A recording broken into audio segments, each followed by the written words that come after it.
Hey everyone, this is Brad Panovich down here in Charlotte, North Carolina. Great news to finally come to you with great conditions across the southeast. The best ski conditions of the season are right now because of all the cold air and the epic snowmaking that's been going on.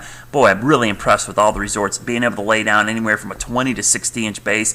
And I think by the time a lot of you see this video, some of these bases could be approaching 80 inches because the snow guns have been going full blast since Friday, and they've been pumping out snow 24/7. So we've got that Arctic high over the eastern half of the country, keeping us cold for one more day, but here comes a system in the west, and with the Arctic high moving away, we're starting to see some warmer air surge back into the region. So we'll be dry for your Wednesday, another bluebird day, great skiing conditions with plenty of snow on the ground from the snow guns and from our natural snow.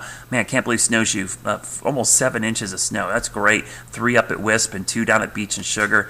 Great conditions. But it all comes to an end late Thursday into Friday as some moisture moves in, and it's going to be rain, a cold rain, probably 40s in the mountains with 50s down the lower elevations for Friday into Saturday. But we've got this 24-hour period of snowmaking at least through Wednesday morning, and Wednesday afternoon the snow guns will go off. Wednesday night, there may be some snowmaking. We're going to have that dreaded inversion setting up where it's going to be warmer at the summits than it is down at the base of the mountain. So there could be some snowmaking down at the base, very marginal snowmaking conditions, and no snowmaking up at the top because it'll be warmer at the top of the lifts than it will be down at the bottom. Now, as we go into Friday and Saturday, obviously no snowmaking conditions. Will be kind of warm, not like December warm, but definitely warming up, a little bit of a thaw. But here's the good news.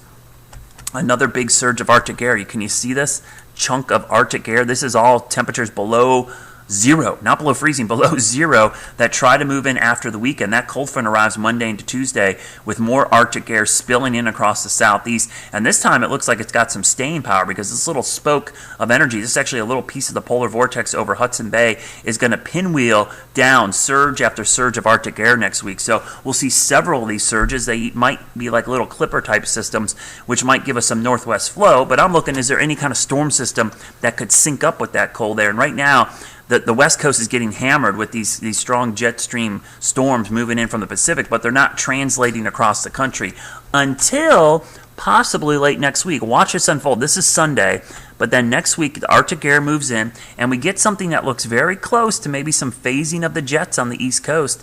We've got the polar jet and the southern jet, the subtropical, trying to sync up with some action on the East Coast somewhere, and this is something we'll have to watch late next week. Of course, not a lot showing up on the surface with this. You see the European model just has some northwest flow snows coming in with that Arctic front Monday into Tuesday. It looks very similar to the Arctic front that just came in, so I would expect maybe 4 or 6 inches at Snowshoe, 3 or 4 at Wisp, and maybe 2 inches from Winter Place down to Cataloochee. Maybe not a big deal, but the pattern's there, folks. We finally have got some cold air moving in, and finally it looks like we might get a storm system to sync up with this late next week. So even though we have a brief warm-up, the pattern is there. So think snow, think positive. The pattern really looks good going into next weekend. Hope you have a great midweek. I'll see you this weekend.